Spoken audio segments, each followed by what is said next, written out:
Hello everyone, my name is Yuri Kasdorp and we're back for another season of VRS guides on Coach Dave. It's going to be week 1 this time, new build, and that means for us a new car. The new Audi GT3 EVO 2 is out.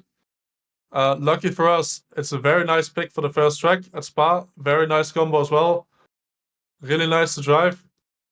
So if you have the new car, I really recommend taking it out for a spin this week. It's competitive, it's fun, a lot of fun to drive on Spa always. For the new season, I want to say I've been reading the comments a bit.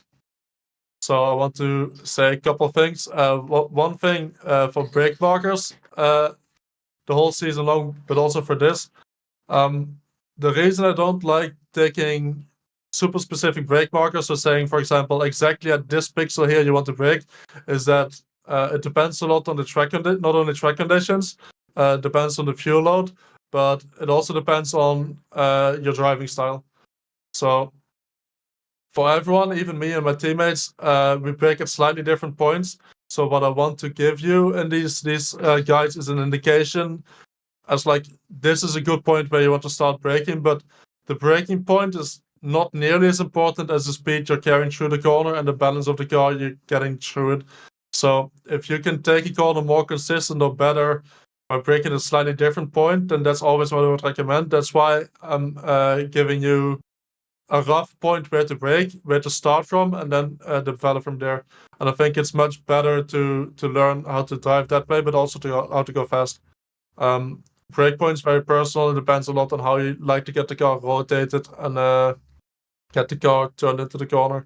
It's much more important to look at, for example, the speed that the car is going at the point where you want to start turning in. That being said, lap times. And lap times, again, depend a lot on not only how you prepare the lap, but also track conditions, setup that you're running. And the goal of these lap guides is to get a clean lap where I'm doing a whole lap without doing a mistake, so I can show you the techniques that I'm doing throughout the corners, and the lap, like the outright speed, is secondary to that, and I'd rather talk a bit more about what I'm doing during the lap and what to look for than having outright speed and a lap recorded beforehand. So I like to just talk more during the lap, which sometimes sacrifices a tiny bit of lap time. That being said, as you can see by the tire tracks on the track sometimes, these are not first goals most of the time, and it takes quite a long time sometimes to get the lap where every corner's driven the same way as I'm trying to explain.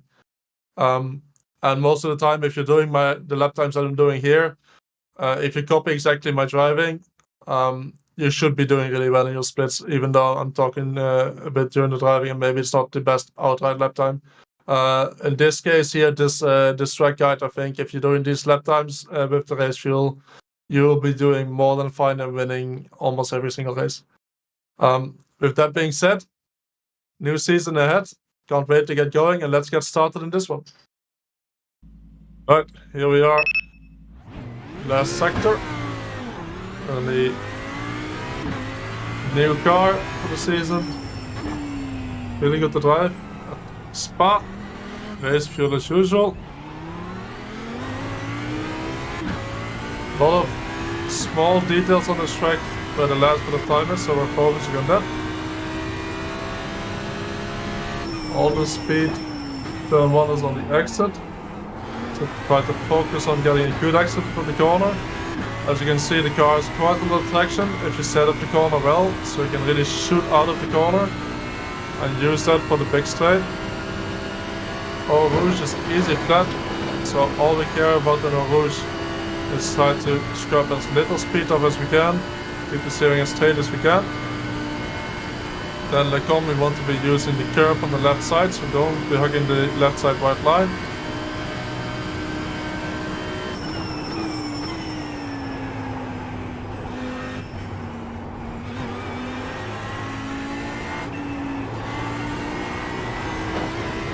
Braking just before the curve here.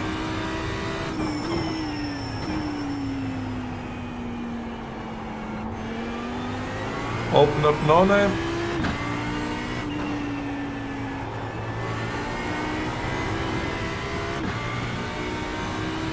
Again, pull on braking on the curb. Try to keep the speed here. Early throttle. Brake just before the curb on the left side.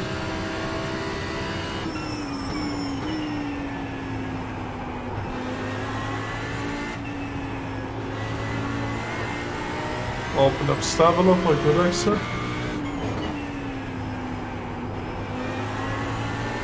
Stabilo toe should be just about flat.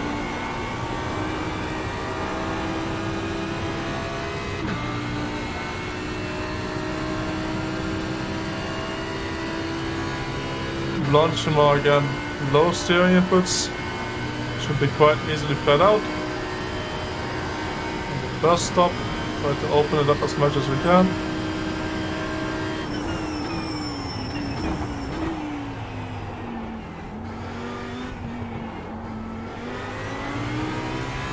And that's the lap around Spa. Right, so here we are, start the lap. And as I said in the onboard as well, we've all done Spa quite a lot, I think, at this point. And there's a bit of time hidden in like small details around the track. So we're really going to be focusing on what small details people use to get that last bit of time out of the car around the track like this. Spa is a lot about flow, keeping a nice flow up, and a lot of small tricks that can help you get that lap time, really like that last couple tenths to compete for wins in your split. So for turn 1, we want to be hugging the left side white line here, and then all we care about really in turn 1 is that corner exit. And the way we approach turn 1 for that reason is we try to brake on the left side and keep it on the left side quite a long time. And we want to be turning in so that where this hole is on the apex, by the time the track starts going up again, we want to be on the throttle. And if we get the car rotated by that point, so taking a late apex, we can really shoot the car out of the corner and carry that bit of extra speed onto the straight all the way to Lacon. So how does that look like? I'm braking at about the 100. The thing is, if you go to the onboard though, you cannot really see the marker on the left side. What I use is this marker on the track and brake a bit before that. Again, not really a set braking point because it depends on so many things. Depends on your exit from the bus stop, depends on what race fuel you're on, depends on the state of your tires, and depends on the state of the track. So I use it as a reference, and what's more important is getting the right rotation into the corner rather than exact same braking point. Brake about this point here. Keep the car on the left side, and as you can see, we're not turning in early at all. We're already past the 50, and we're still hugging this outside white line completely on the left side here. And we're only going to be start to turn in really, really late. From the cockpit cam, looks like this. So only at this point here, going to be starting turning in, and we want to have the car rotated by the time we get to the exit here. And we do that so that when we get to this point here where the car gets pushed into the road, we can be flat out.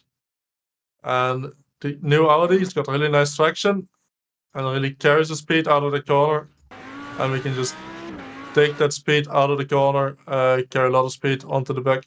So late apex, get the car pointed on the dip here, and then the car loses a tiny bit of traction when the track starts going flat again, but it immediately regains grip without having to lift off a counter steer and carry the speed out of the corner. And then we want to be running close to the off track, so right side tires on the curb for the exit. Then the straight, there's not much going on. Au rouge, just low steering input. If you're turning too much here, you're scrubbing a tiny bit more speed off, so you're going to be losing 200-300 on the straight. Just try to keep a light grip on the wheel and let the car do it at once there. Then, again important again, in Lecom, we can hug the left side white line here and brake in a straight line, which is a bit easier. But with these current GT3 cars, I found it a bit faster to drive more in the middle of the track and then use the curb on the left-hand side to open up the next corners. So what I'm doing is I try to come from the middle of the track and go in a straight line to this point here, so that I can brake still in a straight line, but I'm braking towards the outside of the track to end up on the curb. And this is how that looks like. Now once I'm on the curb here, again close to the grass, I start turning into the actual corner, start trail braking, and we want to be clipping the inside curb here. Then left hand side, I try to tap the brake tiny bit in the middle here. That tap on the brake in between the right and the left hander gets the nose in. It gets a bit more rotation in the car. Close to the grass on the left side here as well. You don't want to be running all the way wide. The reference I take here is that I want at least 2 tires on the left side of this line in the middle of the track. So the moment I'm going over that, I'm sacrificing the next right hander a bit too much. Then we want to be opening this up as much as we can, depending on what exit we got from the last corner. Close to this curb on the left hand side, but don't go on it because the curb is a bit bugged. It can spin your car out if you run over it too much. Small lift in this corner here, again before the corner to get the nose weighted so that we have a bit of rotation. And then once this nose is weighted, the rear has got a small slip angle. We can go on the throttle and the car will keep rotating. Close to the off track here, the right side tire is just about on the curb. Try to carry the speed out. Then we got Brussels, and Brussels is really tricky corner now. I found that. The rear really wants to step out on the corner entry here. I want to be braking where the curb starts on the left hand side. And then very careful coming off the brake again, because if you go in slightly too fast, the rear will want to step out. And if you're braking tiny bit here too much, the rear will become really unstable as well. Slowly build up the throttle. Bring the car all over to the right side here. We want to be opening up no name as much as we can. Small tap on the brake here, and then try to keep the speed. No name, you can do 2 things. You can either run all over this inside curb or just about miss it like I'm doing here. With the current GT3 cars, I prefer to just about miss it. I can carry a tiny bit more speed and the car is a bit more stable when I do that. Now we want to be on throttle as early as we can. And again, the off track here is on the edge of the curb. So we want to be exactly on the edge of the curb. Even on the edge of the drainage here. This was not an off track, but it's very, very close to it. And we got the run to pull on. And of course, the safe line here is just braking in the same line again. But we want to be looking for the last extra couple hundreds. So I'm driving on the curb as close to the grass here as I consistently can get without clipping the grass. Small tap on the brake here, down 1 gear. And again, the rear can be a bit unstable here if you're braking and turning too much at the apex. So we want to be doing that before the corner and release quite early. If your rear is unstable, then set up the rest of the corners, should be easy flat. Got beef path. We want to be braking just before the curb. Make sure the car's over on the left side when you start doing that. So car wants to be over on the left side white line when you start doing that, but just before the curb. Down 2 gears. I like following the curb, not driving all the way over it here. So just following it on the bottom. Lift in the middle here before you start the rotation to the next left-hander. Again, to get the nose weighted. And then I like taking all the inside curb here and on the brown thing. Gets a nice rotation in the car. Again, the exit, we want to be close to the drainage here. Drainage pipe here is the off track. Quickly moving over to the left-hand side. We want to be using all the curb on the left-hand side here. I brake just before this colored bit on the curb starts. It doesn't matter exactly where you brake here. What matters way more is the exit that you get from the corner. So that's what we should focus on. Braking on the left side here on the curb to try to open up the corner as much as we can. Get the car over to the inside here, and again, make sure that the car is set up nicely. The front's rotating so that by the time we get to the inside curb here, we can start building up the throttle as early as we can. Off track again is the drainage here, so we want to be running really close to the drainage. And then here comes a very tricky corner depending on exactly how much wing you're running. A lot of times on this track, you want to be trimming out that rear wing while still keeping nice front end downforce for the middle sector and trimming out that rear wing for sector 1 and 3. What that does though is make Stavolo 2 a very tricky corner.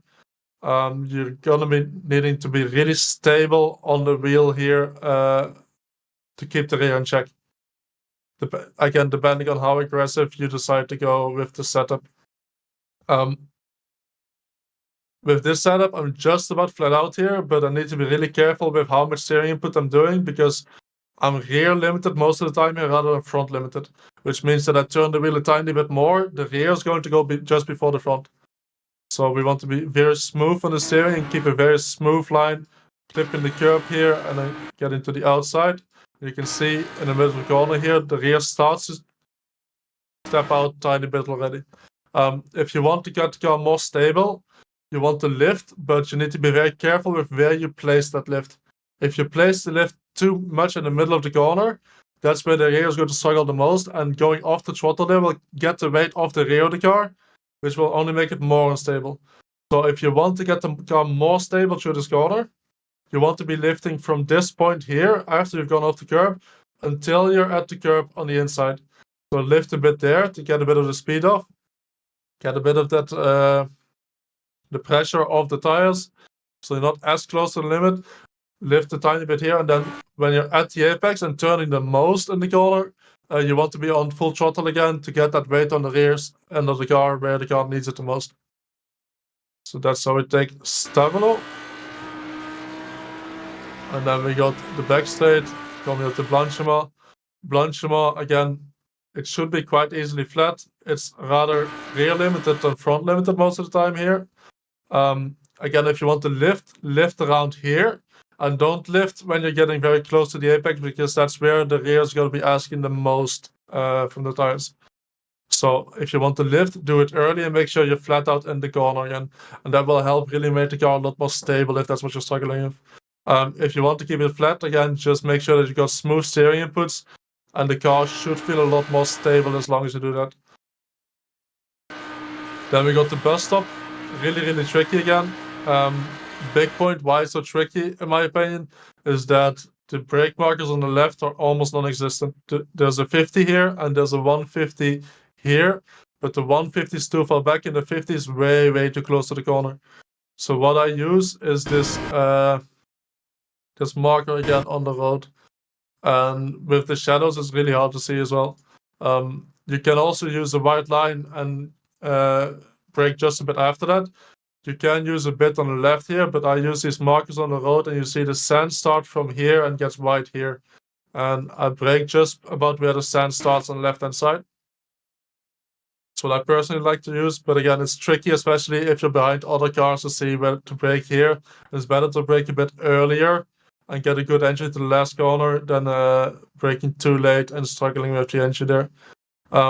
Again, just like in Lacombe, you can hug the white line on the outside, but what I want to do is brake in a straight line to this curb on the left side here. Again, to open up the corner a tiny bit more and get that last like hundredths of a second out of the corner. So we're opening up the corner a tiny bit more, down to first gear, then we're hugging the inside, and we want to make sure that, because this corner combination's really important to get a good exit out of it, want to make sure that we're not exiting the right handle too far towards the inside curb here. And again, as a reference, I want to keep at least 2 tires on the right side of this line in the middle of the track here that splits the left and right side. This time I hugged the car quite nicely on the right side, and that will allow me to get a nice exit to the left hander here. And if we're high up on this here with the camber on the track, we can use that to get the car rotated and keep the speed up rather than coming from the whole left side here, and we're going to need to slow the car down a lot more.